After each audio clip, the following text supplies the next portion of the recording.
Rhapsodize Audio presents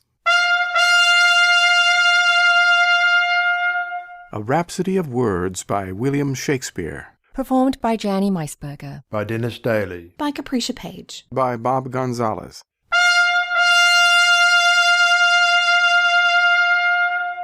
All the world's a stage, and all the men And women. merely players. They have their exits and their entrances, and one man in his time plays many parts. The actors are come hither, my lord. The best actors in the world. Either for tragedy, Comedy, History, Pastoral. pastoral comical, historical pastoral, tragical, historical. Tragical, comical, historical, pastoral. scene individable. or poem unlimited. Come, give us a taste of your quality, a rhapsody of words. Oh, for a muse of fire that would ascend the brightest heaven of invention, a kingdom for a stage, princes to act and monarchs to behold the swelling scene. But pardon, gentles all, the flat unraised spirits that hath dared on this unworthy scaffold to bring forth so great an object. If we should fail, We fail, but screw your courage to the sticking place, and we'll not fail. Let us, ciphers to this great accompt, on your imaginary forces work. For 'tis your thoughts that now must deck our kings, carry them here and there, jumping all times, turning the accomplishment of many years into an hourglass. For the which supply admit me chorus to this history, who prologue like your humble patience pray, gently to hear, kindly to judge our play. Friends, Romans, countrymen, lend me your ears. I come to bury Caesar, not to praise him. The evil that men do lives after them, the good is oft interred with their bones. So let it be with Caesar. The noble Brutus hath told you that Caesar was ambitious. If it were so, it was a grievous fault, and grievously hath Caesar answered it. Who doth ambition shun, and loves to live i' the sun, seeking the food he eats, and pleased with what he gets. Against my will, I am sent to bid you come into dinner.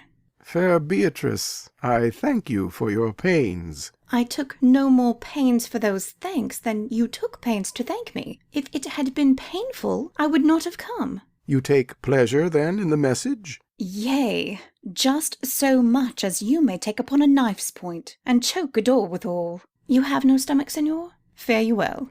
Ha! Against my will I am sent to bid you come in to dinner. There's a double meaning in that. I took no more pains for those thanks than you took pains to thank me. That's as much as to say, any pains that I take for you is as easy as thanks. If I do not take pity of her, I am a villain. If I do not love her, How all occasions do inform against me, and spur my dull revenge. Sweet are the uses of adversity, which, like the toad, ugly and venomous, wears yet a precious jewel in his head. What is a man, if his chief good and market of his time be but to sleep and feed? A beast, no more. Sure, he that made us with such large discourse, looking before and after, gave us not that capacity and godlike reason to fasten us unused. Bid me discourse, I will enchant thine ears. speak, I am bound to hear. The quality of mercy is not strained. It droppeth as the gentle rain from heaven upon the place beneath. It is twice blessed. It blesseth him that gives and him that takes. 'Tis mightiest in the mightiest. It becomes the throned monarch better than his crown. His sceptre shows the force of temporal power, the attribute to awe and majesty, wherein doth sit the dread and fear of kings. But mercy is above this sceptred sway. It is enthroned in the hearts of kings. It is an attribute to God himself. And earthly power does then show likest God's when mercy seasons justice. I thank you for your voices. Thank you, your most sweet voices. Give me some music. Music, moody food of us that trade in love. Here we will sit, and let the sounds of music creep in our ears. Soft stillness and the night become the touches of sweet harmony. If music be the food of love, play on, give me excess of it.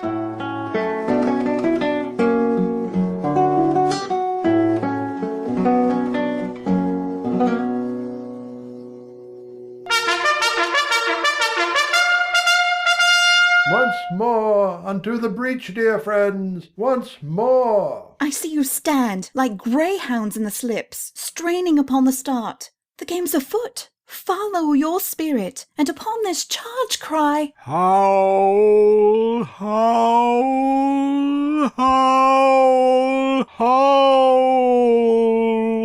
Oh, you are men of stones! Had I your tongues and eyes, I'd use them so that heaven's vaults should crack. Speak the speech, I pray you, as I pronounced it to you, trippingly on the tongue. But if you mouth it, as many of your players do, I had as lief the town crier spoke my lines.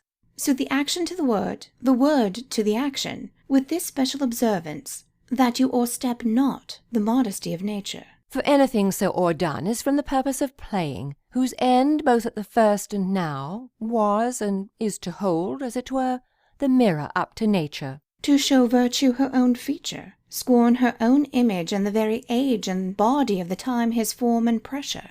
Good madam, let me see your face. Have you any commission from your lord to negotiate with my face? You are now out of your text. But we will draw the curtain and show you the picture. Look you, sir, such a one I was this present. Is not well done? Excellently done, if God did all. 'Tis in grain, sir. 'Twill endure wind and weather. 'Tis beauty truly blent, whose red and white nature's own sweet and cunning hand laid on. Lady, you are the cruellest she alive, if you would lead these graces to the grave, and leave the world no copy. Oh, sir, I will not be so hard-hearted. I will give out divers schedules of my beauty. It shall be inventoried, and every particle and utensil labelled to my will. As, item, 2 lips, indifferent red. Item, 2 grey eyes, with lids to them. Item, 1 neck, 1 chin, and so forth. Were you sent hither to praise me? Age cannot wither her, nor custom stale her infinite variety. Other women cloy the appetites they feed, but she makes hungry where most she satisfies. A morsel for a monarch.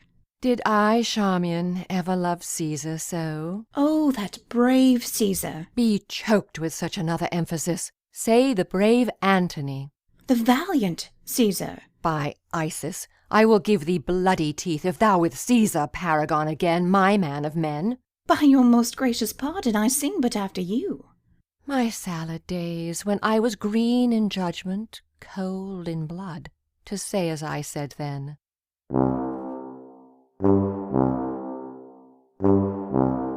I think Crab my dog be the sourest natured dog that lives. My mother weeping, my father wailing, my sister crying, our maid howling, our cat wringing her hands, and all our house in a great perplexity. Yet did not this cruel-hearted cur shed 1 tear. He is a stone, a very pebble stone, and has no more pity in him than a dog. Why, my grandam, having no eyes, look you, wept herself blind at my parting. Nay, I'll show you the manner of it. This shoe is my father. No, this left shoe is my father. No, this left shoe is my mother. Nay, that cannot be so neither. Yet it is so, it is so. It hath the worser soul. The shoe with the hole in it is my mother, and this is my father. A vengeance on't! There 'tis. Now, sir, this staff is my sister, for, look you, she is as white as a lily, and as small as a wand. This hat is Nan, our maid. I am the dog. No, the dog is himself, and I am the dog. Oh, the dog is me, and I am myself. Aye, so. Now come I to my father. Father, your blessing. Now should not the shoe speak a word for weeping. Now should I kiss my father. Well, he weeps on. Now come I to my mother. Well, I kiss her. Why, there 'tis. Here's my mother's breath up and down. Now come I to my sister. Mark the moan she makes. Now the dog all this while sheds not a tear nor speaks a word. But see how I lay the dust with my tears. Well said. That was laid on with a trowel. Alas, poor Yorick! I knew him, Horatio, a fellow of infinite jest, of most excellent fancy. Where be your gibes now, your gambols, your songs, your flashes of merriment that were wont to set the table on a roar? Not one now to mock your own grinning. Quite chapfallen? Now get you to my lady's chamber.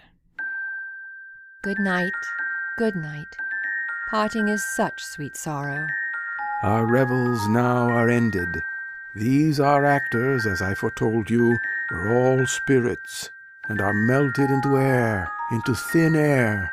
If we shadows have offended, think but this, and all is mended, that you have but slumbered here, while these visions did appear, and this weak and idle theme no more yielding but a dream. The game is up. The wheel is come full circle. And so from hour to hour we ripe and ripe, and then from hour to hour we rot and rot, and thereby hangs a tale. Put out the light, and then put out the light. The rest Is Silence. silence. silence. Silence.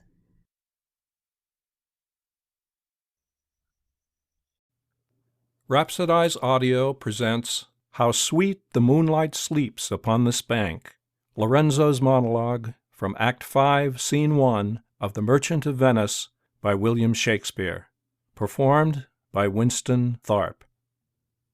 Sweet soul lets in, and there expect their coming. And yet, no matter, why should we go in? My friend Stephano, signify, I pray you, within the house your mistress is at hand, and bring your music forth into the air. How sweet the moonlight sleeps upon this bank! Here will we sit and let the sounds of music creep in our ears. Soft stillness and the night become the touches of sweet harmony. Sit, Jessica. Look how the floor of heaven is thick inlaid with patines of bright gold. There's not the smallest orb which thou behold'st, but in his motion like an angel sings, still choiring to the young-eyed cherubims. Such harmony is in immortal souls, but whilst this muddy vesture of decay doth grossly close it in, we cannot hear it. Come ho, and wake Diana with a hymn. With sweetest touches pierce your mistress' ear, and draw her home with music. I am never merry when I hear sweet music. The reason is your spirits are attentive. For do but note a wild and wanton herd or race of youthful and unhandled colts, fetching mad bounds, bellowing and neighing loud, which is the hot condition of their blood. If they but hear perchance a trumpet sound, or any air of music touch their ears, you shall perceive them make a mutual stand, their savage eyes turned to a modest gaze by the sweet power of music. Therefore the poet did feign that Orpheus drew trees, stones, and floods, since naught so stockish, hard, and full of rage, but music for the time doth change his nature. The man that hath no music in himself, nor is not moved with concord of sweet sounds, is fit for treasons, stratagems, and spoils. The motions of his spirit are dull as night, and his affections dark as Erebus. Let no such man be trusted. Mark the music. Rhapsodize Audio presents Prince Hamlet's Speech to the Players, from Hamlet by William Shakespeare, performed by Bob Gonzalez. In Act 3, Scene 2 of Hamlet, Prince Hamlet advises the travelling players on how to perform the speech he has written for them to insert into the evening's entertainment, The Murder of Gonzago. Speak the speech, I pray you, as I pronounced it to you, trippingly on the tongue. But if you mouth it, as many of your players do, I had as lief the town crier spoke my lines. Nor do not saw the air too much with your hand thus, but use all gently, for in the very torrent, tempest, and, as I may say, the whirlwind of your passion, you must acquire and beget a temperance that may give it smoothness. Oh, it offends me to the soul to hear a robustious, periwig-pated fellow tear a passion to tatters, to very rags, to split the ears of the groundlings, who for the most part are capable of nothing but inexplicable dumb shows and noise. I would have such a fellow whipped for o'erdoing termagant. It out-Herods Herod. Pray you, avoid it. Be not too tame neither, but let your own discretion be your tutor. Suit the action to the word to the action, with this special observance, that you o'erstep not the modesty of nature, for anything so overdone is from the purpose of playing, whose end, both at the first and now, was and is, to hold, as 'twere, the mirror up to nature, to show virtue her own feature, scorn her own image, and the very age and body of the time his form and pressure.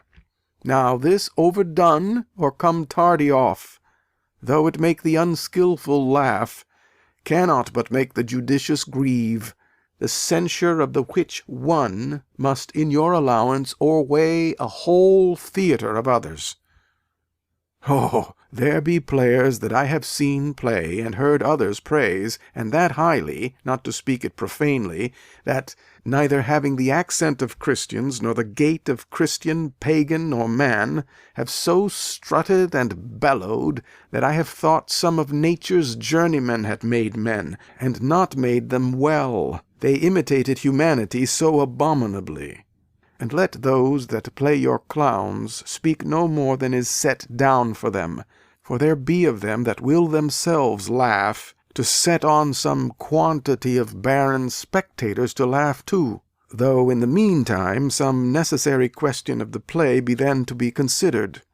That's villainous, and shows a most pitiful ambition in the fool that uses it. Go, make you ready. Rhapsodize Audio presents Sonnet 130, read by Alan Wayman. My mistress' eyes are nothing like the sun. Coral is far more red than her lips red. If snow be white, why then her breasts are dun. If hairs be wires, black wires grow on her head. I have seen roses damasked, red and white, but no such roses see I in her cheeks, and in some perfumes is there more delight than in the breath that from my mistress reeks. I love to hear her speak, yet well I know that music hath a far more pleasing sound. I grant I never saw a goddess go, my mistress when she walks treads on the ground. And yet by heaven I think my love as rare as any she belied with false compare. Rhapsodize Audio presents Epimantus in Timon of Athens. Lines from Act 4, Scene 3. Timon, filled with a Lear-like disgust with man's ingratitude, has fled to the sea-shore, where he adopts a cave-dweller's life of animal-like seclusion, repelling human company, and feeding on the occasional root. Meanwhile, a former client at his table, the boorish misanthrope Epimantus, seeks him out, fired with curiosity, and perhaps resentment at being upstaged. Epimantus, performed by Martin Geeson. I was directed hither. Men report thou dost affect my manners, and dost use them.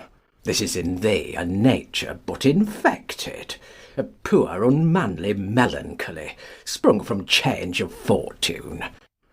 Why this bed, this place, this slave-like habit, and these looks of care?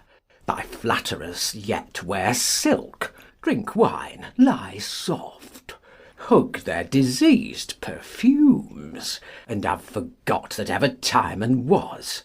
Shame not these woods by putting on the cunning of a carper. Be thou a flatterer now, and seek to thrive by that which has undone thee. Hinge thy knee, and let his very breath, whom thou'lt observe, blow off thy cap. Praise his most vicious strain, and call it excellent. Thou wast told thus, thou gavest thine ears like tapsters that bid welcome to knaves and all approachers. 'Tis most just that thou turn rascal. Hadst thou wealth again, rascal should have't. Do not assume my likeness. Thou hast cast away thyself, being like thyself. A madman so long, now a fool. What, think'st that the bleak air, thy boisterous chamberlain, will put thy shirt on warm? Will these mossed trees, that have outlived the eagle, page thy heels, and skip where thou point'st out? Will the cold brook, candied with ice, coddle thy morning taste, to cure thy o'ernight surfeit? Call the creatures whose naked natures live in all the spite of wreakful heaven, whose bare unhoused trunks to the conflicting elements exposed, answer mere nature, bid them flatter thee. Rhapsodize Audio presents Sonnet 34, read by Carol Box. Why didst thou promise such a beauteous day, and make me travel forth without my cloak, to let base clouds o'ertake me in my way, hiding thy bravery in their rotten smoke? 'Tis not enough that through the cloud thou break, to dry the rain on my storm-beaten face, for no man well of such a salve can speak, that heals the wound and cures not the disgrace. Nor can thy shame give physic to my grief. Though thou repent, yet I have still the loss. The offender's sorrow lends but weak relief to him that bears the strong offence's cross. Ah, but those tears are pearl which thy love sheds, and they are rich, and ransom all ill deeds. Rhapsodize Audio presents a selection of speeches from Julius Caesar by William Shakespeare, performed by Bob Gonzalez. The scene is a street in Rome, 44 B.C. As the commoners gather to celebrate the triumphant return of Julius Caesar, Marulus, a tribune, rebukes them. Wherefore rejoice? What conquest brings he home? What tributaries follow him to Rome, to grace in captive bonds his chariot wheels? You blocks, you stones, you worse than senseless things! Oh, you hard hearts, you cruel men of Rome, knew you not Pompey? Many a time and oft have you climbed up to walls and battlements, to towers and windows, yea, to chimney-tops, your infants in your arms, and there have sat the livelong day with patient expectation to see great Pompey pass the streets of Rome. And when you saw his chariot but appear, have you not made an universal shout, that Tiber trembled underneath her banks to hear the replication of your sounds made on her concave shores? And do you now put on your best attire? And do you now cull out a holiday? And do you now strew flowers in his way that comes in triumph over Pompey's blood? Begone! Run to your houses! Fall upon your knees! Pray to the gods to intermit the plague that needs must light on this ingratitude. As Caesar enters Rome, Brutus, a Roman senator, fears the people will appoint Caesar dictator for life, and torn about the honourable action to take, listens to the words of Cassius, a fellow senator. Cassius speaks. I know that virtue to be in you, Brutus, as well as I do know your outward favour. Well, honour is the subject of my story. I cannot tell what you and other men think of this life, but for my single self, I had as lief not be as live to be in awe of such a thing as I myself.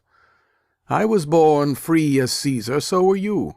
We both have fed as well, and we can both endure the winter's cold as well as he. For once upon a raw and gusty day, the troubled Tiber chafing with her shores, Caesar said to me, Darest thou, Cassius, now leap in with me into this angry flood and swim to yonder point? Upon the word, accoutred as I was, I plunged in and bade him follow. So indeed he did. The torrent roared, and we did buffet it with lusty sinews, throwing it aside and stemming it with hearts of controversy. But ere we could arrive the point proposed, Caesar cried, Help me, Cassius, or I sink. Ay, as Aeneas, our great ancestor, did from the flames of Troy upon his shoulder the old Anchises bear, so from the waves of Tiber did I the tired Caesar. And this man is now become a god, and Cassius is a wretched creature, and must bend his body if Caesar carelessly but not on him. He had a fever when he was in Spain, and when the fit was on him, I did mark how he did shake. 'Tis true, this god did shake. His coward lips did from their colour fly, and that same eye whose bend doth all the world did lose his lustre. I did hear him groan. Ay, and that tongue of his that bade the Romans mark him and write his speeches in their books, alas, it cried, Give me some drink, Titinius, as a sick girl. Ye gods, it doth amaze me a man of such a feeble temper should so get the start of the majestic world, and bear the palm alone. By man, he doth bestride the narrow world like a colossus, and we petty men walk under his huge legs and peep about to find ourselves dishonourable graves. Men at some time are masters of their fates. The fault, dear Brutus, is not in our stars, but in ourselves that we are underlings. Brutus and Caesar. What should be in that Caesar? Why should that name be sounded more than yours? Write them together, yours is as fair a name. Sound them, it doth become the mouth as well. Weigh them, it is as heavy. Conjure with them. Brutus will start a spirit as soon as Caesar. Now, in the name of all the gods at once, upon what meat doth this our Caesar feed that he is grown so great? Age, thou art shamed. Rome, thou hast lost the breed of noble bloods. When went there by an age, since the great flood, but it was famed with more than with one man? When could they say till now that talked of Rome, that her wide walls encompassed but one man? Now is it Rome indeed, and room enough, when there is in it but one only man? Oh, you and I have heard our fathers say, There was a Brutus once that would have brooked the eternal devil to keep his state in Rome as easily as a king. Promising to seriously consider Cassius's words, though wary of his intentions, Brutus leaves Cassius alone. Cassius speaks. Well, Brutus, thou art noble, yet I see thy honourable metal may be wrought from that it is disposed. Therefore it is meet that noble minds keep ever with their likes, for who so firm that cannot be seduced? Caesar doth bear me hard, but he loves Brutus. If I were Brutus now, and he were Cassius, he should not humour me.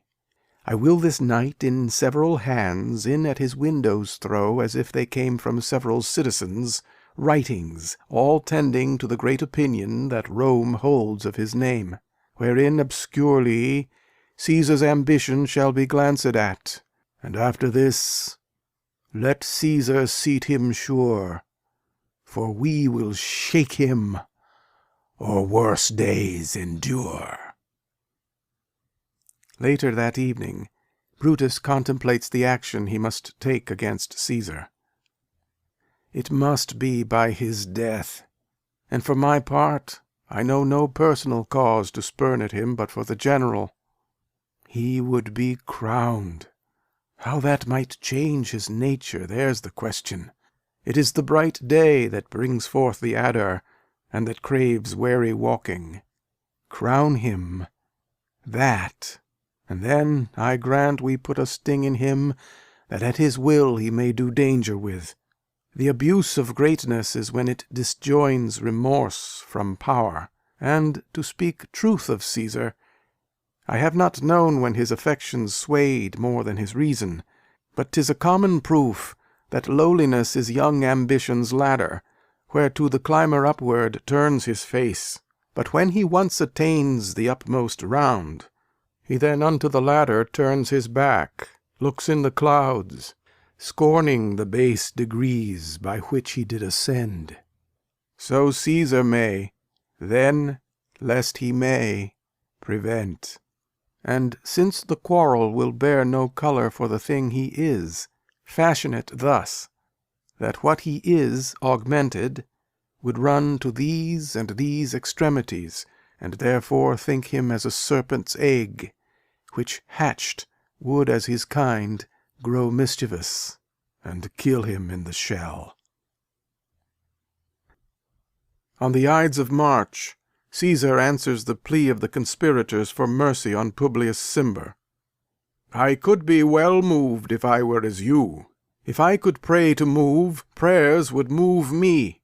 But I am constant as the northern star, of whose true fixed and resting quality there is no fellow in the firmament. The skies are painted with unnumbered sparks. They are all fire, and every one doth shine. But there's but one in all doth hold his place. So in the world. 'Tis furnished well with men, and men are flesh and blood and apprehensive. Yet in the number I do know but one, that unassailable holds on his rank, unshaked of motion. And that I am he, let me a little show it even in this, that I was constant Cimber should be banished, and constant do remain to keep him so.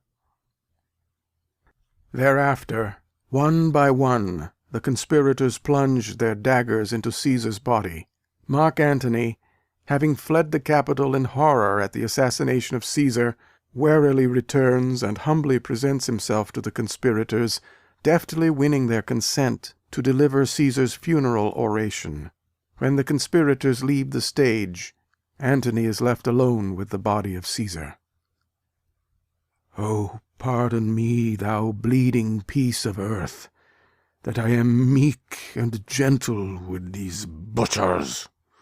Thou art the ruins of the noblest man that ever lived in the tide of times. Woe to the hand that shed this costly blood.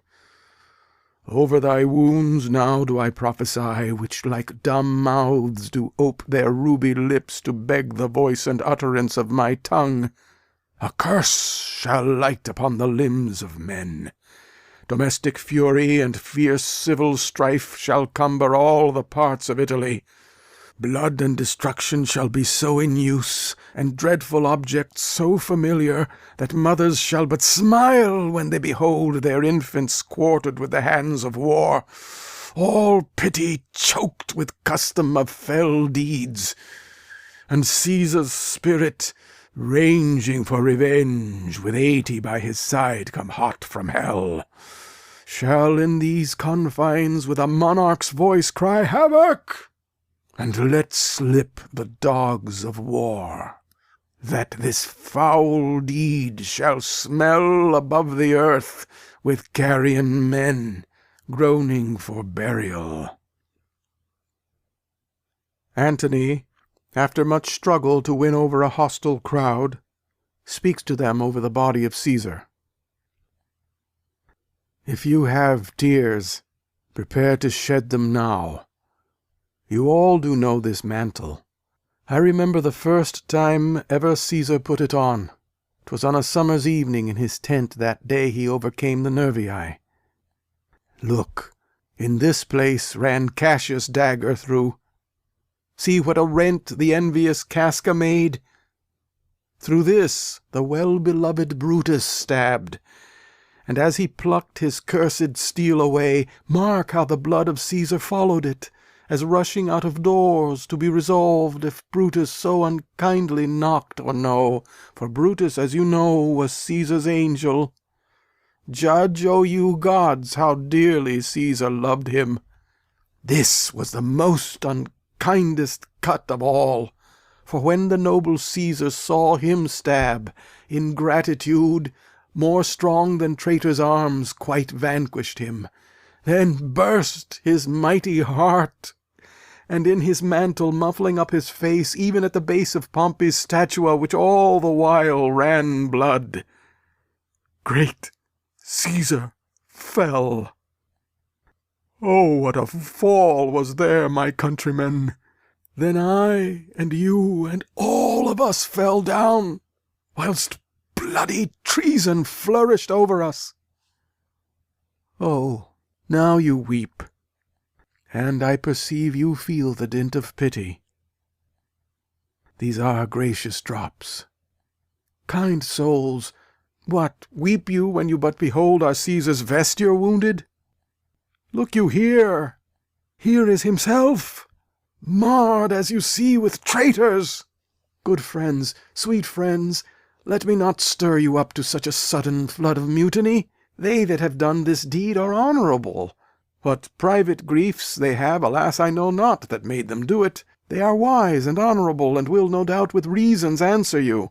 I come not, friends, to steal away your hearts. I am no orator as Brutus is, but as you know me all, a plain, blunt man that love my friend, and that they know full well that gave me public leave to speak of him, for I have neither wit, nor words, nor worth, action, nor utterance, nor the power of speech to stir men's blood. I only speak right on. I tell you that which you yourselves do know, show you sweet Caesar's wounds, poor, poor dumb mouths, and bid them speak for me.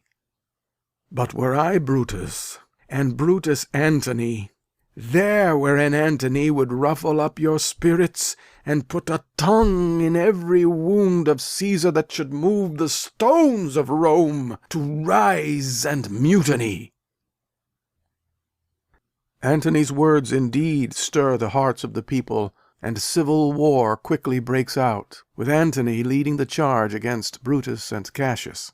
In the end, facing impending defeat, both Cassius and then Brutus run on their own swords. When Antony encounters the body of Brutus, he speaks this eulogy. This was the noblest Roman of them all. All the conspirators, save only he, did that they did in envy of great Caesar.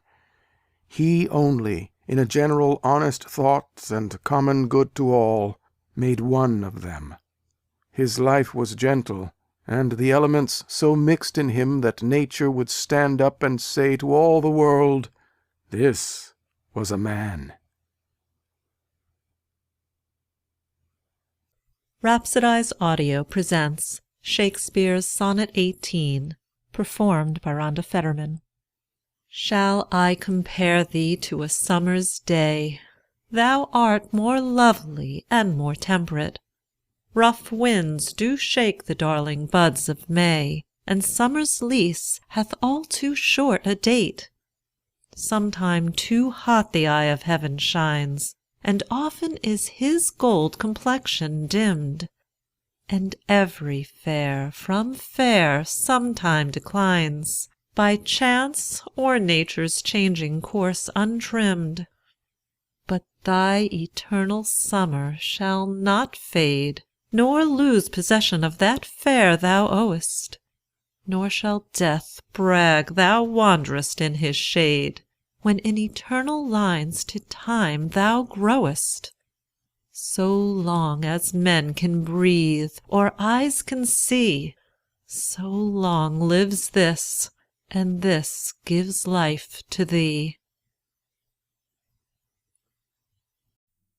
Rhapsodize Audio presents Lear Against the Storm, performed by Jason Mills. I have rearranged and threaded together these lines from King Lear, Act 3, Scenes 2 and 4. Lear has divided his kingdom between his daughters Goneril and Regan, only to be abandoned by them and turned out on the moors in the storm.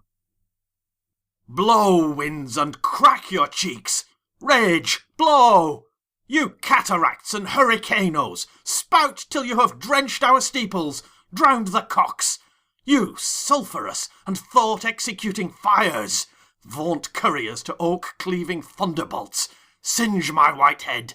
And thou, all-shaking thunder, smite flat the thick rotundity of the world, crack nature's moulds, and Germans spill at once that make ingrateful man. Poor naked wretches, wheresoe'er you are, that bide the pelting of this pitiless storm, how shall your houseless heads and unfed sides, your looped and windowed raggedness, defend you from seasons such as these? Why, thou wert better in thy grave than to answer with thy uncovered body this extremity of the skies. Is man no more than this? Consider him well. Thou owest the worm no silk, the beast no hide, the sheep no wool, the cat no perfume. Thou art the thing itself. Unaccommodated man is no more but such a poor, bare, forked animal as thou art. Oh, I have ta'en too little care of this. Take physic, pomp. Expose thyself to feel what wretches feel, that thou mayst shake the superflux to them, and show the heavens more just. Thou think'st 'tis much that this contentious storm invades us to the skin. So 'tis to thee. But where the greater malady is fixed, the lesser is scarce felt. Thou'dst shun a bear, but if thy flight lay toward the raging sea, thou'dst meet the bear i' the mouth. When the mind's free, the body's delicate. The tempest in my mind doth from my senses take all feeling else, save what beats there. Filial ingratitude! Is it not as this mouth should tear this hand for lifting food to it? But I will punish home. No, I will weep no more. In such a night to shut me out! Pour on, I will endure. In such a night as this! O Regan, Goneril, your old kind father, whose frank heart gave all! Oh, that way madness lies. Let me shun that, no more of that. No, I will be the pattern of all patience. I will say nothing. Rumble thy bellyful. Spit, fire, spout, rain. Nor rain, wind, thunder, fire are my daughters. I tax not you, you elements, with unkindness. I never gave you kingdom, called you children. You owe me no subscription. Then let fall your horrible pleasure. Here I stand, your slave, a poor, infirm, weak, and despised old man. But yet I call you servile ministers, that have with two pernicious daughters joined your high-engendered battles gainst a head so old and white as this. Oh, 'tis foul! Hast thou given all to thy two daughters, and art thou come to this? What, have his daughters brought him to this pass? Couldst thou save nothing? Didst thou give them all? Now all the plagues that in the pendulous air hang fated o'er men's faults light on thy daughters. Let the great gods that keep this dreadful pother o'er our heads find out their enemies now. Tremble, thou wretch, that hast within thee undivulged crimes, unwhipped of justice. Hide thee, thou bloody hand, thou perjured, and thou simular man of virtue that art incestuous. Caitiff, to pieces shake, that under covert and convenient seeming hast practised on man's life. Close pent-up guilts, rive your concealing continence, and cry these dreadful summoners grace. I am a man more sinned against than sinning. Rhapsodize Audio presents 9 Sonnets by William Shakespeare, read by Dennis Daly. Number 1. From fairest creatures we desire increase, that thereby beauty's rose might never die, but as the riper should by time decease, his tender air might bear his memory. But thou contracted to thine own bright eyes, feed'st thou light's flame with self-substantial fuel, making a famine where abundance lies. Thyself, thy foe, to thy sweet self too cruel, that thou art now the world's fresh ornament, and only herald to the gaudy spring, within thine own bud buryest thy content, and, tender churl, mak'st waste in niggarding. Pity the world, or else this glutton be, to eat the world's due, by the grave and thee. 14. Not from the stars do I my judgment pluck, and yet methinks I have astronomy, but not to tell of good or evil luck, of plagues, of dearths, or seasons' quality. Nor can I fortune to brief minutes tell, pointing to each his thunder, rain, and wind, or say with princes if it shall go well, by oft predict that I in heaven find. But from thine eyes my knowledge I derive, and, constant stars, in them I read such art as truth and beauty shall together thrive, if from thyself to store thou wouldst convert. Or else of thee this I prognosticate: thy end is truth's and beauty's doom and date. 35. No more be grieved at that which thou hast done. Roses have thorns, and silver fountains mud. Cloud and eclipses stain both moon and sun, and loathsome canker lives in sweetest bud. All men make faults, and even I in this, authorizing thy trespass with compare, myself corrupting, salving thy amiss, excusing thy sins more than thy sins are. For to thy sensual fault I bring incense, thy adverse party is thy advocate, and against myself a lawful plea commence, such civil war as in my love and hate, that I an accessory needs must be to that sweet thief which sourly robs from me. 44. If the dull substance of my flesh were thought, injurious distance would not stop my way. For then, despite of space, I would be brought from limits far remote, where thou dost stay. No matter then, although my foot did stand upon the farthest earth removed from thee, for nimble thought can jump both sea and land, as soon as think the place where he would be.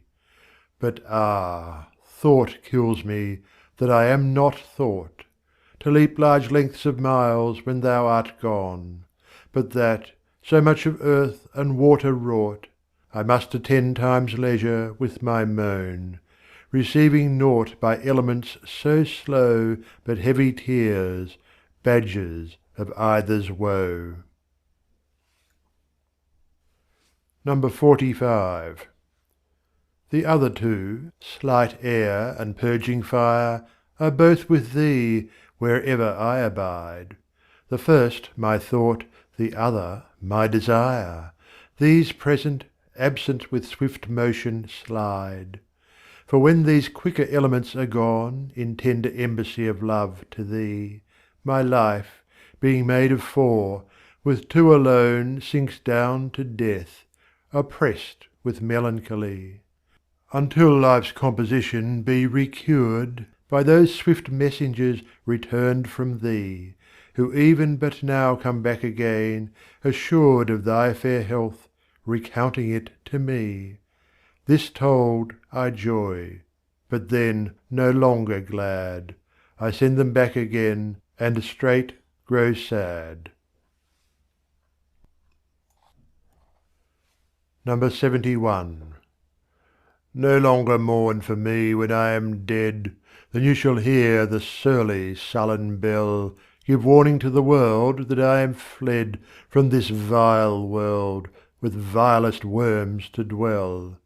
Nay, if you read this line, remember not the hand that writ it, for I love you so, that I in your sweet thoughts would be forgot, if thinking on me then should make you woe. Oh, if, I say, you look upon this verse, when I perhaps compounded am with clay, do not so much as my poor name rehearse, but let your love even with my life decay, lest the wise world should look into your moan, and mock you with me after I am gone. Number 72. Oh, lest the world should task you to recite what merit lived in me, that you should love after my death.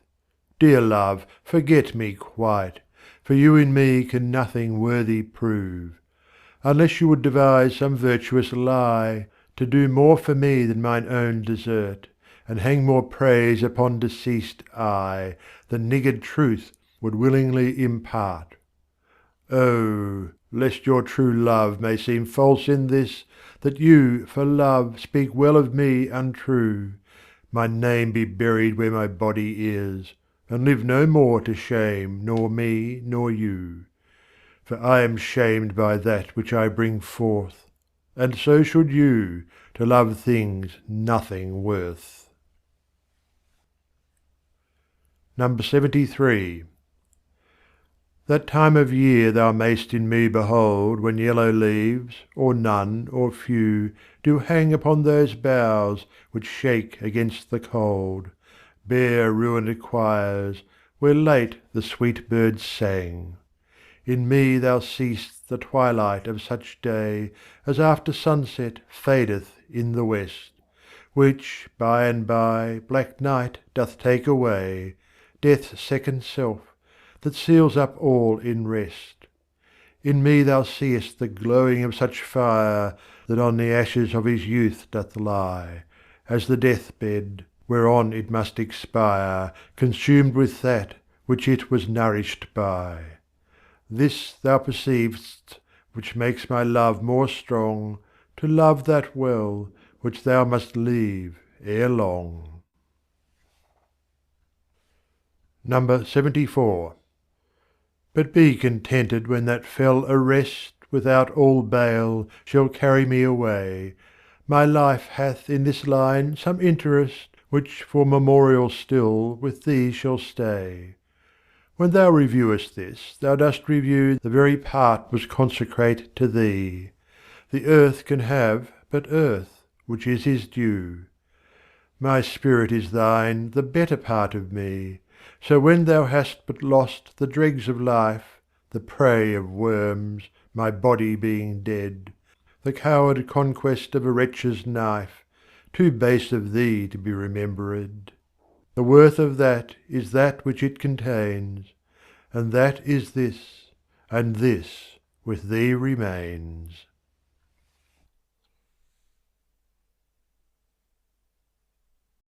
Rhapsodize Audio presents a selection of 3 speeches by Prince Hal, later King Henry V, from Henry IV Part 1 and Henry IV Part 2 by William Shakespeare.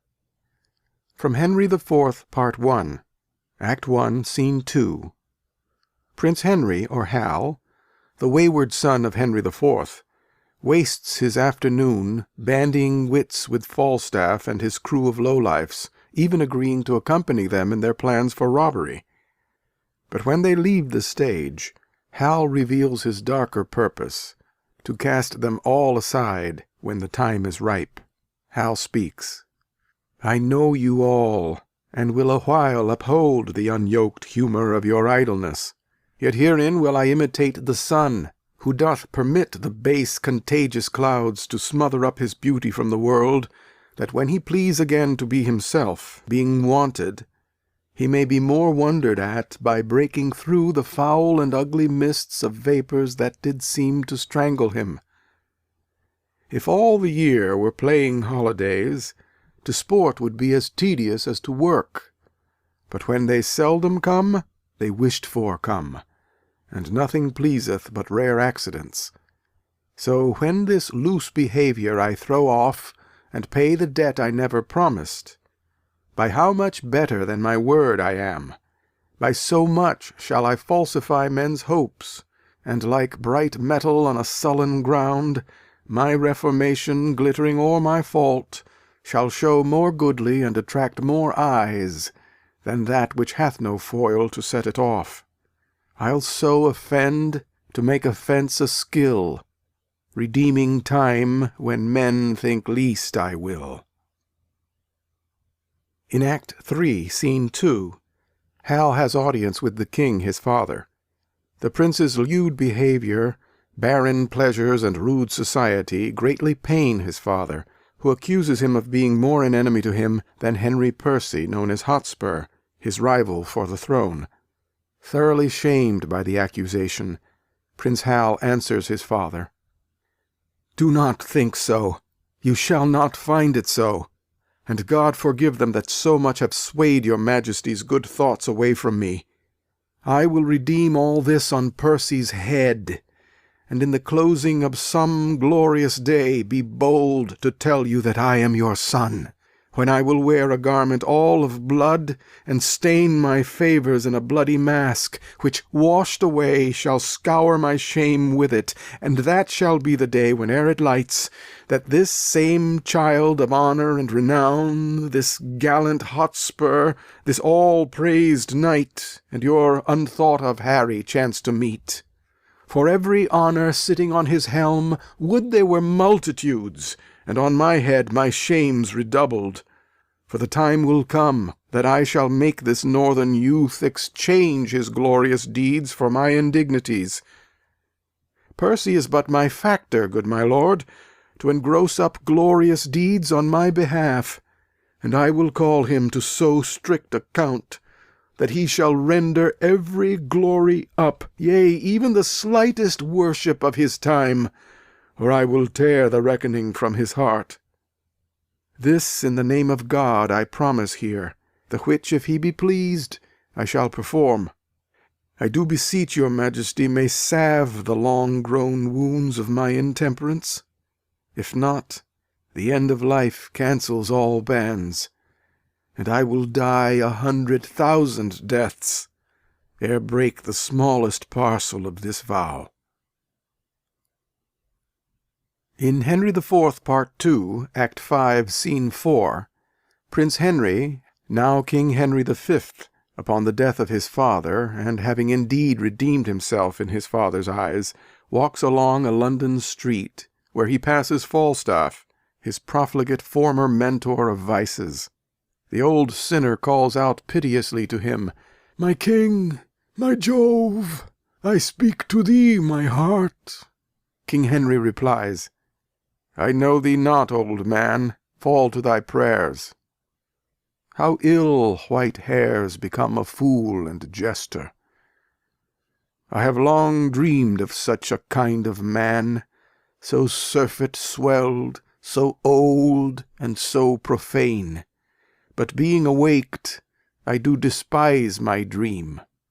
Make less thy body hence, and more thy grace. Leave gormandizing. Know the grave doth gape for thee thrice wider than for other men. Reply not to me with a fool-born jest. Presume not that I am the thing I was.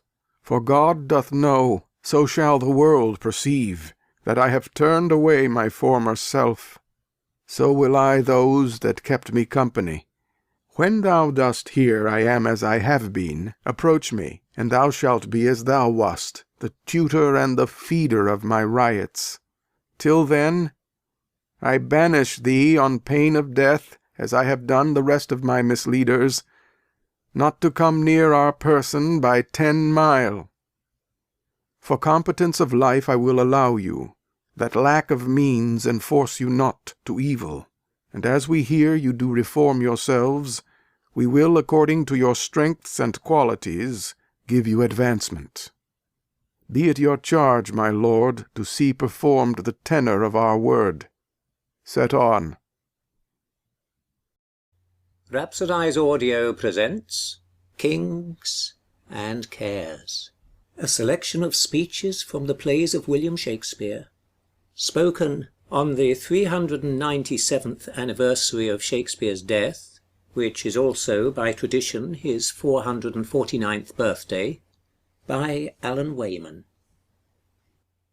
Oh, for a muse of fire, that would ascend the brightest heaven of invention! A kingdom for a stage, princes to act, and monarchs to behold the swelling scene. Then should the warlike Harry, like himself, assume the port of Mars, and at his heels, leashed in like hounds, should famine, sword, and fire crouch for employment.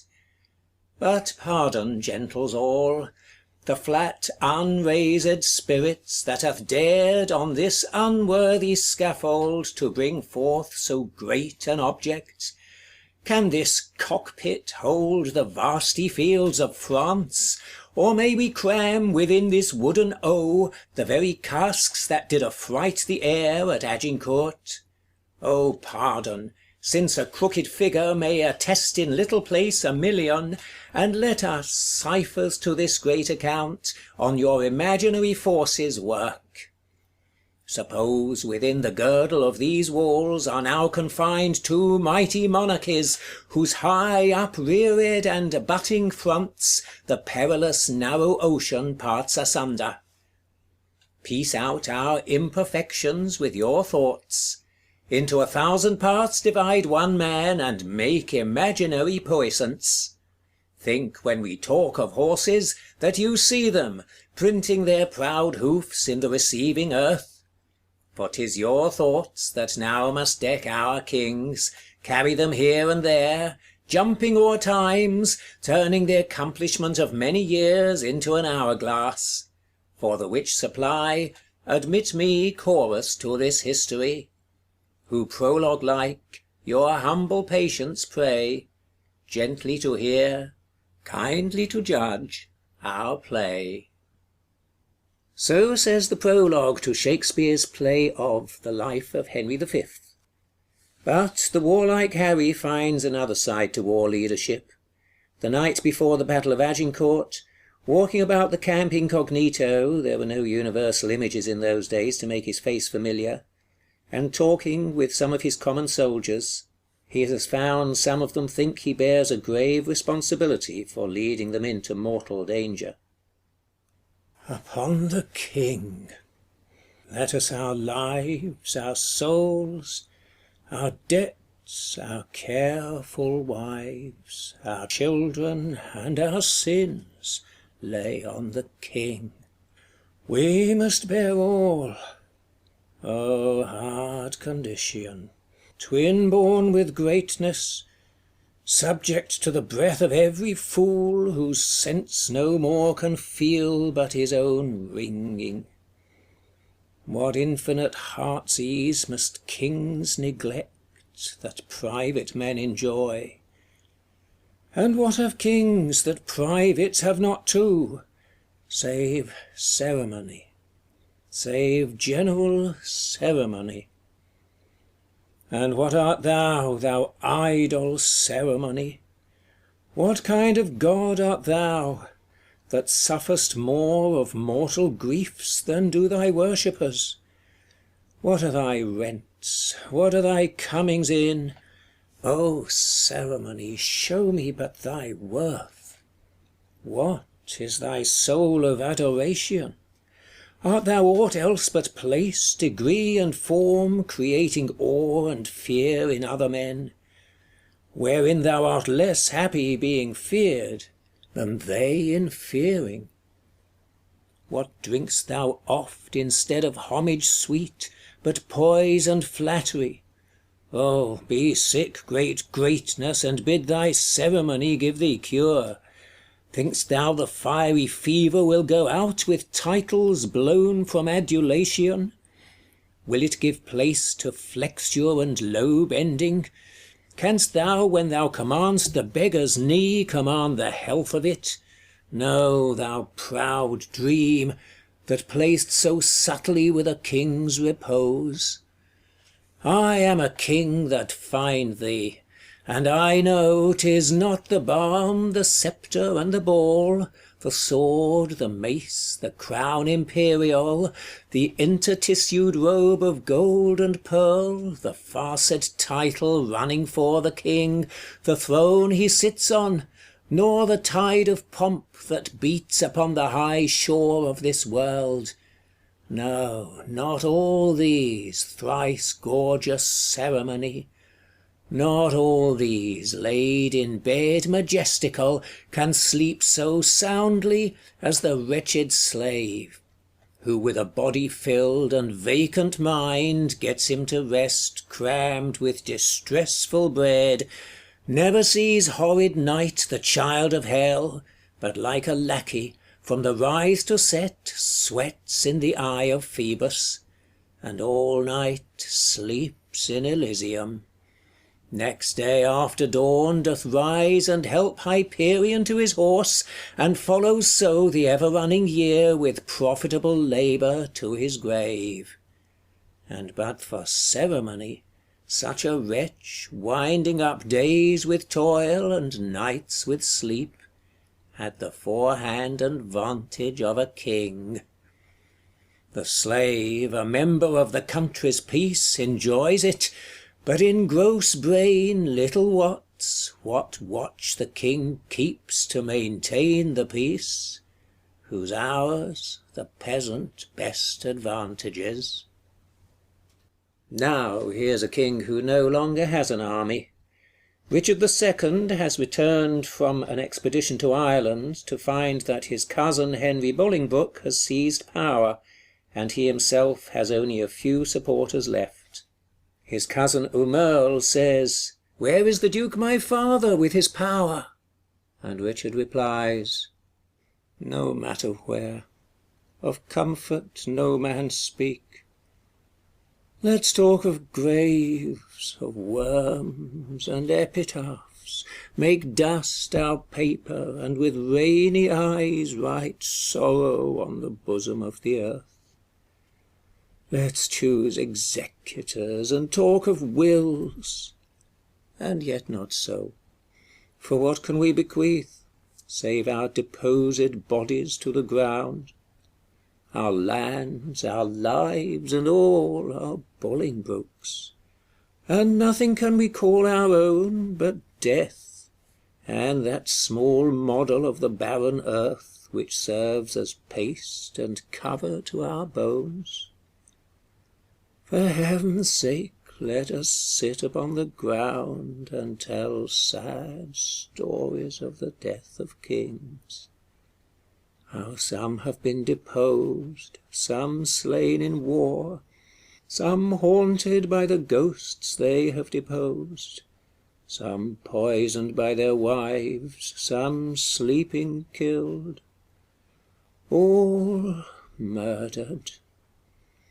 For within the hollow crown that rounds the mortal temples of a king, keeps death his court, and there the antique sits, scoffing his state, and grinning at his pomp, allowing him a breath, a little scene, to monarch eyes, be feared and kill with looks, infusing him with self and vain conceit, as if this flesh which walls about our life were brass impregnable, and humoured thus, comes at the last, and with a little pin bores through his castle walls, and farewell, king. Cover your heads, and mock not flesh and blood with solemn reverence. Throw away respect, tradition, form, and ceremonious duty, for you have but mistook me all this while. I live with bread like you, feel want, taste grief, need friends. Subjected thus, how can you say to me, I am a king? Bolingbroke, however, has seized a poisoned chalice. His reign, as Henry IV, is plagued with dissension and rebellion. Prematurely aged and sick with worry, he can't sleep. How many thousand of my poorest subjects are at this hour asleep? O sleep, O gentle sleep, nature's soft nurse, how have I frighted thee, that thou no more wilt weigh my eyelids down, and steep my senses in forgetfulness? Why rather, sleep, liest thou in smoky cribs, upon uneasy pallets stretching thee, and whisht with buzzing night flies to thy slumber, than in the perfumed chambers of the great, under the canopies of costly state, and lulled with sounds of sweetest melody?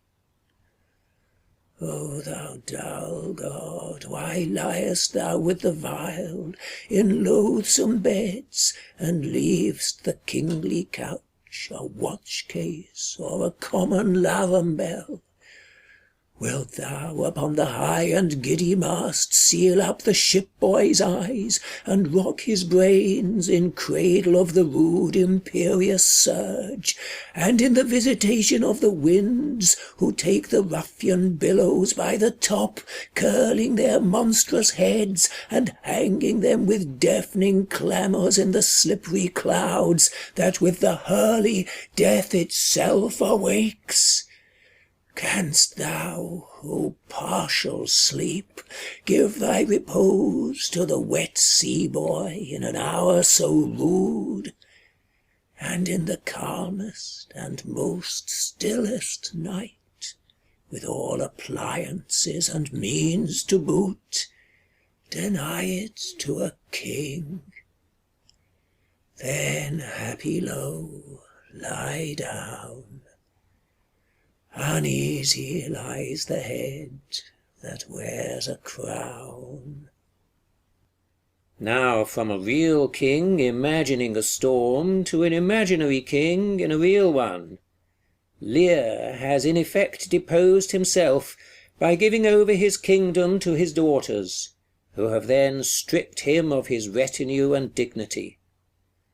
Cast out, wandering on the moor, with only his fool for company, he is caught in a wild storm which mirrors his inner turmoil. Blow, winds, and crack your cheeks, rage, blow, you cataracts and hurricanes, spout, till you have drenched our steeples, drown the cocks. You sulphurous and thought-executing fires, vaunted couriers of oak-cleaving thunderbolts, singe my white head. And thou, all-shaking thunder, strike flat the thick rotundity of the world, crack nature's moulds, all germain spill at once that makes ingrateful man. Oh, nuncle, cold holy water in a dry house is better than this rain water out of doors.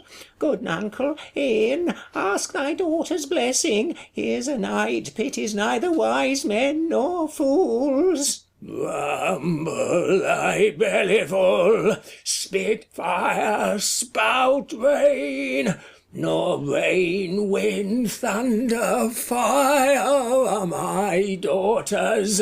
I tax not you, you elements, with unkindness. I never gave you kingdom, call you children. You owe me no subscription.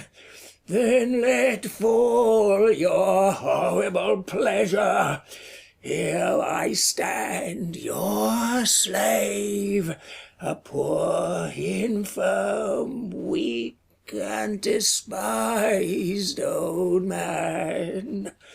But yet I call you servile ministers, that will with two pernicious daughters join your high-engendered battles gainst a head so old and white as this. Oh, 'tis foul.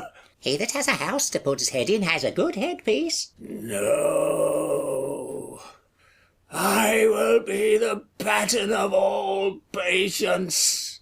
I will say nothing. Actually, he says a great deal more afterwards, but that's for another time.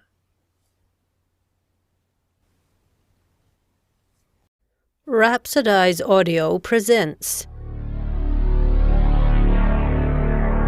Ramblings of Lady Macbeth from Macbeth by William Shakespeare, performed by Bev Stevens. Reading a letter from Macbeth. They met me in the day of success, and I have learned by the perfectest report they have more in them than mortal knowledge. When I burned in desire to question them further, they made themselves air, into which they vanished. Whiles I stood wrapped in the wonder of it, came missives from the king, who all hailed me Thane of Cawdor, by which title before these weird sisters saluted me, and referred me to the coming on of time, with Hail, King that shalt be. This have I thought good to deliver thee, my dearest partner of greatness, that thou mightst not lose the dues of rejoicing, by being ignorant of what greatness is promised thee. Lay it to thy heart, and farewell. Glamis thou art, and Cawdor, and shalt be what thou art promised. Yet do I fear thy nature. It is too full o' the milk of human kindness to catch the nearest way. Thou wouldst be great, art not without ambition, but without the illness should attend it. What thou wouldst highly, that wouldst thou holily. Wouldst not play false, and yet wouldst wrongly win. Thou'ldst have, great Glamis, that which cries, Thus thou must do if thou have it, and that which rather thou dost fear to do, than wishest should be undone. Hie thee hither, that I may pour my spirits in thine ear, and chastise with the valour of my tongue all that impedes thee from the golden round, which fate and metaphysical aid doth seem to have thee crowned withal. Chastising Macbeth for his reluctance. Was the hope drunk wherein you dressed yourself? Hath it slept since? And wakes it now to look so green and pale at what it did so freely? From this time such I account thy love. Art thou afeard to be the same in thine own act and valour as thou art in desire? Wouldst thou have that which thou esteemest the ornament of life, and live a coward in thine own esteem, letting I dare not wait upon I would, like the poor cat i' the adage? What beast was't then that made you break this enterprise to me? When you durst do it, then you were a man, and to be more than what you were, you would be so much more the man. Nor time nor place did then adhere, and yet you would make both. They have made themselves, and that their fitness now does unmake you. I have given suck, and know how tender 'tis to love the babe that milks me. I would, while it was smiling in my face, have plucked my nipple from his boneless gums, and dashed the brains out, had I so sworn as you have done to this. Awaiting the completion of the deadly deed. That which hath made them drunk hath made me bold.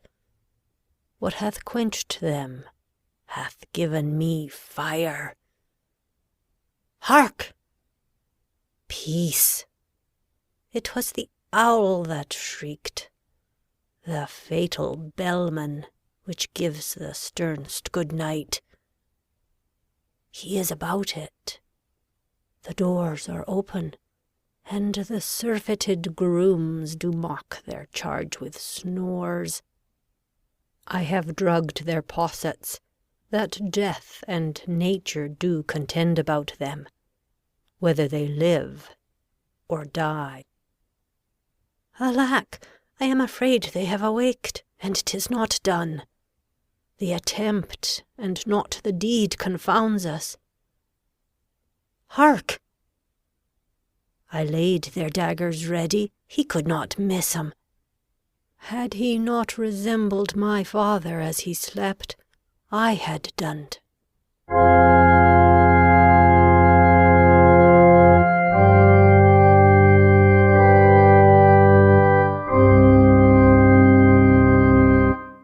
She's lost it. Yet here's a spot. Out, damned spot! Out, I say! 1, 2... Why, then 'tis time to do't. Hell is murky!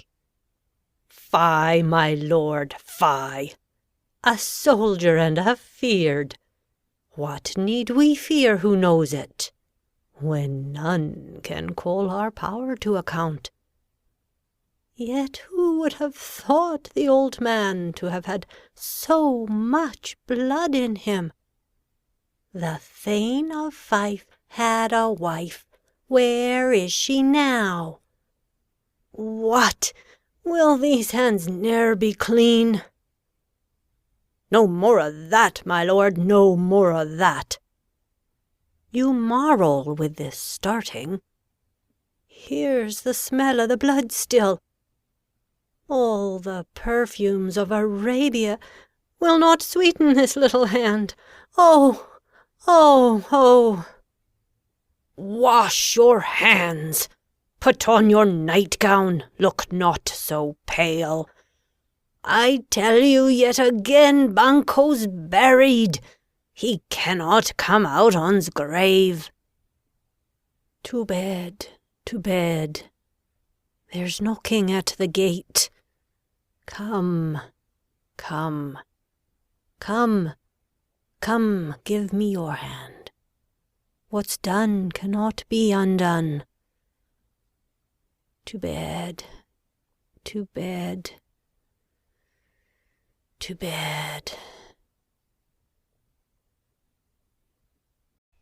Rhapsodize Audio presents Monologues from Shakespeare, read by Dennis Daly. A Midsummer Night's Dream. A central theme in A Midsummer Night's Dream is love, in all its guises. We have love frustrated, love denied, love ignored, love manipulated, love debased, love corrupted, and finally, love celebrated. In the opening scene, the crusty patrician Aegeus expresses his annoyance at the wilful behaviour of his daughter Hermia, in her fierce attachment to Lysander, who Aegeus considers a most undesirable suitor. Full of vexation come I, with complaint against my child, my daughter Hermia. Stand forth, Demetrius. My noble lord, this man hath my consent to marry her. Stand forth, Lysander. And, my gracious duke, this man hath bewitched the bosom of my child. Thou, Lysander, thou hast given her rhymes, and interchanged love tokens with my child. Thou hast by moonlight at her window sung, with feigning voice verses of feigning love, and stolen the impression of her fantasy with bracelets of thy hair, rings, gauds, conceits, knacks, trifles, nosegays, sweetmeats, messages of strong prevailment in unhardened youth. With cunning hast thou filched my daughter's heart, turned her obedience, which is due to me, to stubborn harshness.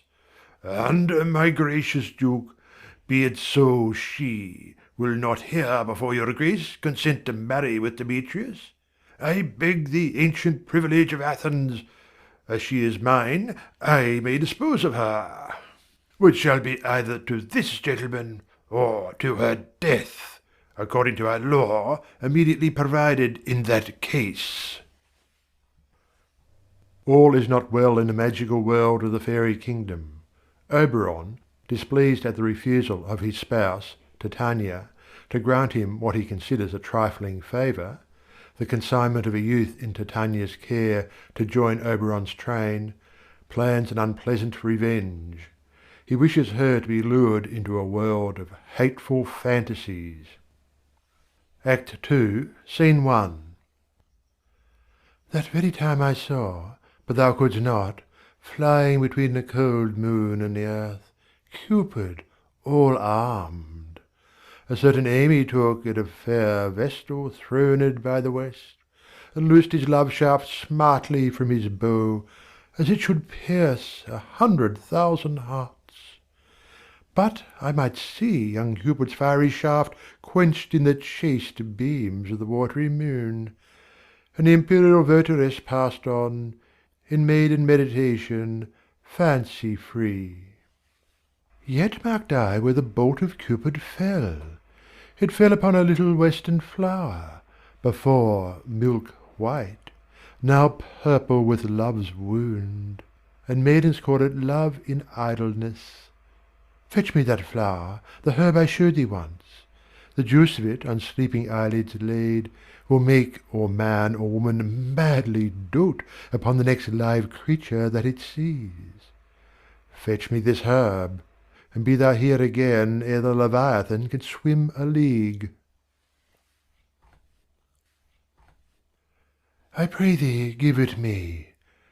I know a bank where the wild thyme blows, where oxlips and the nodding violet grows, quite over-canopied with luscious woodbine, with sweet musk roses, and with eglantine. There sleeps Titania some time of the night, lulled in these flowers with dances and delight, and there the snake throws her enamelled skin weed wide enough to wrap a fairy in. And with the juice of this I'll streak her eyes, and make her full of hateful fantasies. Take thou some of it, and seek through this grove. A sweet Athenian lady is in love with a disdainful youth. Anoint his eyes, but do it when the next thing he espies may be the lady. Thou shalt know the man by the Athenian garments he hath on. Effect it with some care, that he may prove more fond on her than she upon her love. And look thou meet me ere the first cock crow. Demetrius is one of the quartet of young human lovers. After spurning his initial love conquest, Helena, and focusing all his ardour on Hermia, the beloved of Lysander, Demetrius succumbs to the magical, and in this case beneficent, influence of the fairy kingdom and returns to the arms of the devoted Helena. Act 4, Scene 1. My lord, fair Helen told me of their stealth, and of this their purpose hither to this wood, and I in fury hither followed them, fair Helena in fancy following me. But, my good lord, I wot not by what power, but by some power it is, my love to Hermia, melted as the snow, seems to me now as the remembrance of an idle god, which in my childhood I did dote upon, and all the faith, the virtue of my heart, the object and the pleasure of mine eye, is only Helena. To her, my lord, was I betrothed ere I saw Hermia. But like in sickness did I loathe this food, but as in health come to my natural taste. Now I do wish it, love it, long for it, and will for evermore be true to it. Theseus, Duke of Athens, is definitely a man of the world. After having lived, fought, and loved all over the world, he has returned to Athens to enjoy his retirement with his new bride, the Amazon queen Hippolyta. Here he disperses some of his wisdom to a captive audience. Act 5, Scene 1. More strange than true. I never may believe these antique fables, nor these fairy toys. Lovers and madmen have such seething brains, such shaping fantasies, that apprehend more than cool reason ever comprehends.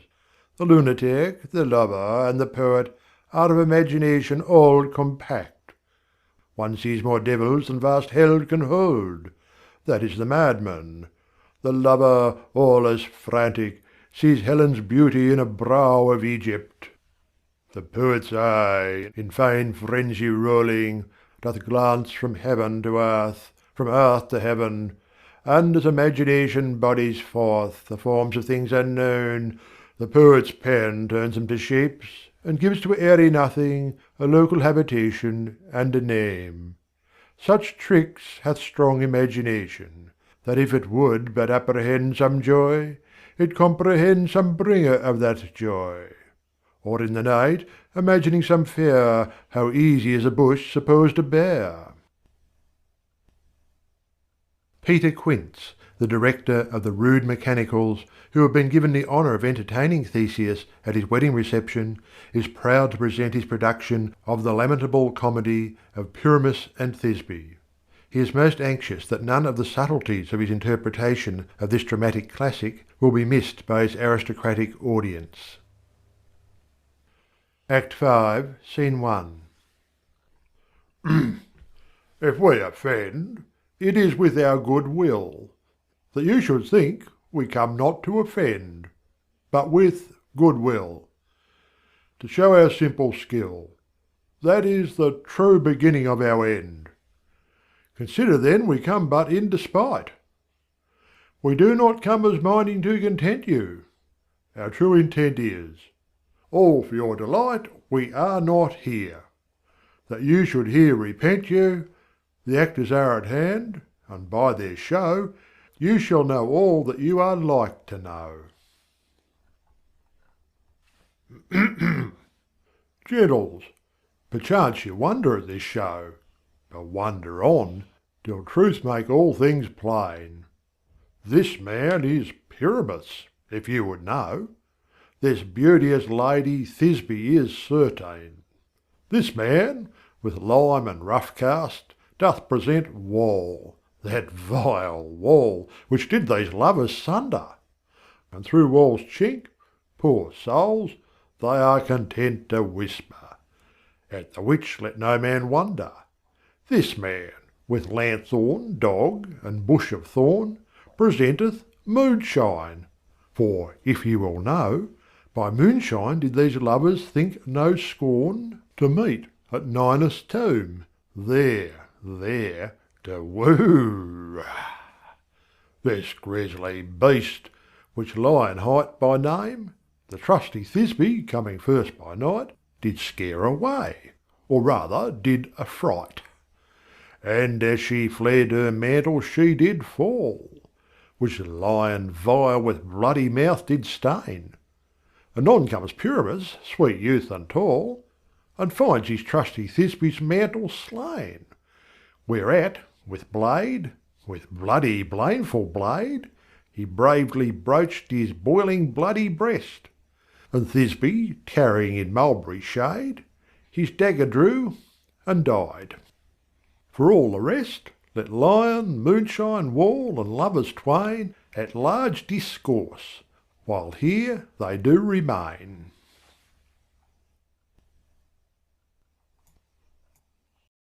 Rhapsodize Audio presents Cymbeline by William Shakespeare, Act 1, Scene 6. The part of Imogen is read by Carol Box and Iachimo by David Lewis Richardson. By way of prologue to this scene, Imogen, daughter of Cymbeline, king of Britain in Celtic times, has secretly married Posthumus. On hearing of this, the king, in fury, orders that Posthumus be banished. Arriving in Italy, Posthumus is befriended by the erstwhile Iachimo, who has his eyes set on the valuable ring on Posthumus' finger. As Posthumus boasts of his wife Imogen's beauty and chastity, Iachimo sees this as an opportunity to win the ring in a wager. He bets that he can seduce Imogen.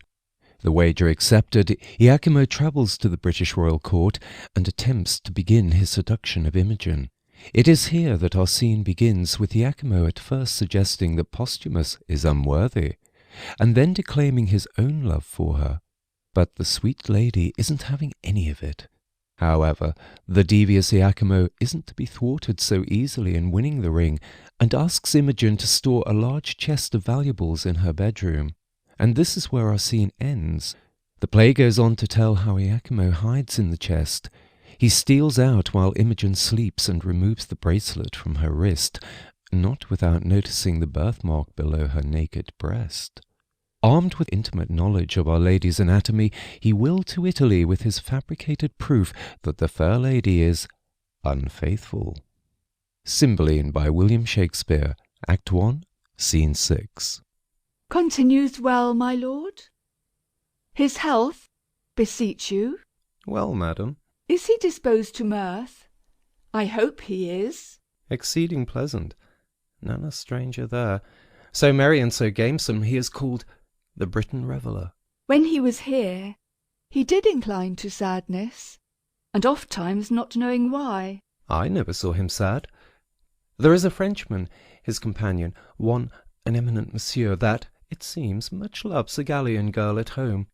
He furnaces the thick sighs from him, whilst the jolly Briton, your lord, I mean, laughs from free lungs, cries, "Oh, can my sides hold, to think that man who knows by history, report, or his own proof, what woman is, yea, what she cannot choose, but must be, will his free hours languish for assured bondage?" Will my lord say so? Ay, madam, with his eyes in flood with laughter, it is a recreation to be by, and hear him mock the Frenchman. But heaven knows some men are much to blame. Not he, I hope. Not he, but yet heaven's bounty towards him might be used more thankfully. In himself 'tis much, in you which I count his beyond all talents, whilst I am bound to wonder, I am bound to pity too. What do you pity, sir? Two creatures, heartily. Am I one, sir? You look on me. What wreck discern you in me deserves your pity? Lamentable! What, to hide me from the radiant sun and solace in the dungeon by a snuff? I pray you, sir, deliver with more openness your answers to my demands. Why do you pity me? That others do. I was about to say, enjoy your... but it is an office of the gods to venge it, not mine to speak on't. You do seem to know something of me, or what concerns me. Pray you, since doubting things go ill often hurts more than to be sure they do. For certainties either are past remedies, or timely knowing, the remedy then born, discover to me what both you spur and stop. Had I this cheek to bathe my lips upon, this hand whose every touch would force the feeler's soul to the oath of loyalty, this object which takes prisoner the wild motion of mine eye, fixing it only here, should I, damned then, slaver with lips as common as the stairs that mount the Capitol, join gripes with hands made hard with hourly falsehood as with labour, then by peeping in an eye, base and unlustrous as the smoky light that's fed with stinking tallow, it were fit that all the plagues of hell should at one time encounter such revolt. My lord, I fear, has forgot Britain. And himself. Not I inclined to this intelligence pronounce this beggary of his change, but 'tis your graces that from my mutest conscience to my tongue charms this report out. Let me hear no more. O dearest soul, your cause doth strike my heart with pity that doth make me sick. A lady so fair and fastened to an empery would make the greatest king double, to be partnered with tomboys hired with that self-exhibition which your own coffers yield, with diseased ventures that play with all infirmities for gold which rottenness can lend nature. Such boiled stuff as well might poison poison. Be revenged, or she that bore you was no queen, and you recoil from your great stock. Revenged! How should I be revenged?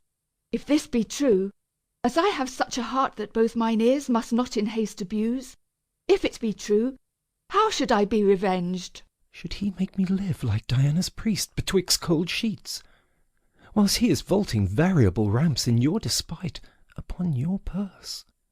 Revenge it. I dedicate myself to your sweet pleasure, more noble than that renegade to your bed, and will continue fast to your affection, still close as sure. What hope, Pisanio? Let me, my service, tender on your lips. away. I do condemn mine ears that have so long attended thee. If thou wert honourable, thou wouldst have told this tale for virtue, not for such an end thou seek'st, as base as strange. Thou wrong'st a gentleman, who is as far from thy report as thou from honour, and solicit'st here a lady that disdains thee and the devil alike. What ho, Pisanio! The king my father shall be made acquainted of thy assault, if he shall think it fit. A saucy stranger in his court to mart as in a Romish stew, and to expound his beastly mind to us. He hath a court he little cares for, and a daughter who he not respects at all. What ho, Pisanio! O happy Leonardus! I may say the credit that thy lady hath of thee deserves thy trust, and thy most perfect goodness her assured credit. Blessed live you long, a lady to the worthiest sir that ever country called his, and you his mistress, only for the most worthiest fit.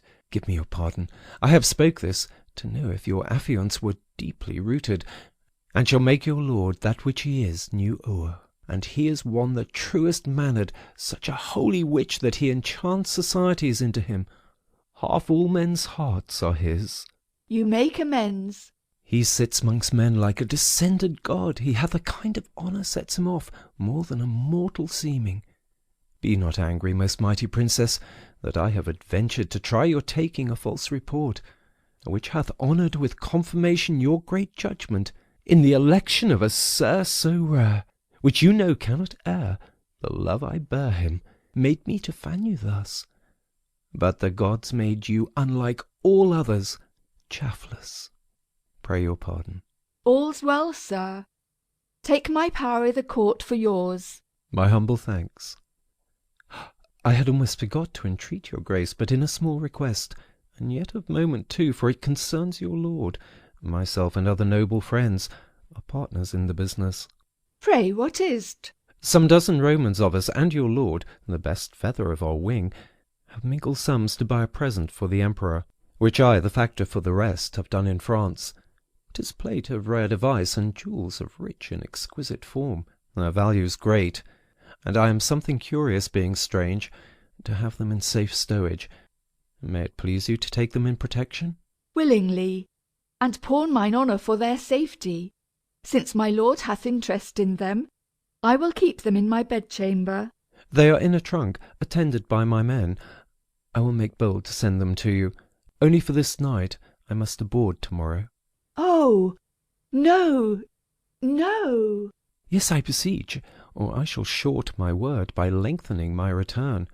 From Gallia I crossed the seas on purpose and on promise to see your grace. I thank you for your pains, but not away to-morrow. Oh, I must, madam. Therefore I shall beseech you, if you please, to greet your lord with writing. Do it to-night. I have outstood my time, which is material to the tender of our present. I will write. Send your trunk to me. It shall safe be kept, and truly yielded you. You're very welcome.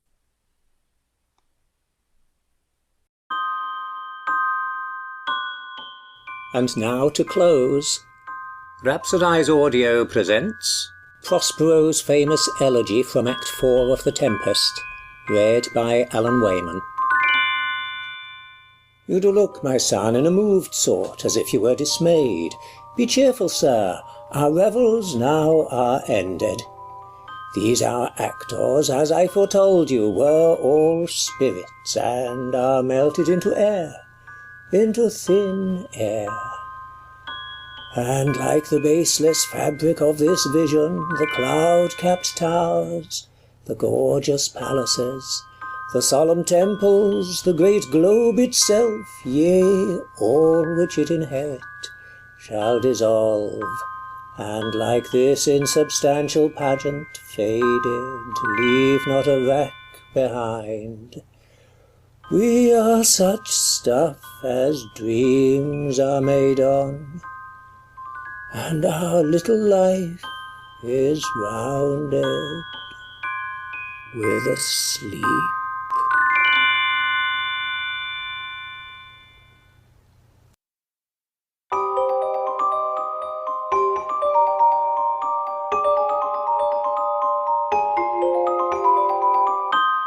Rhapsodize is a non-commercial initiative dedicated to encouraging, instructing, guiding, and facilitating rhapsodizing, the dramatic performance of classic poetry.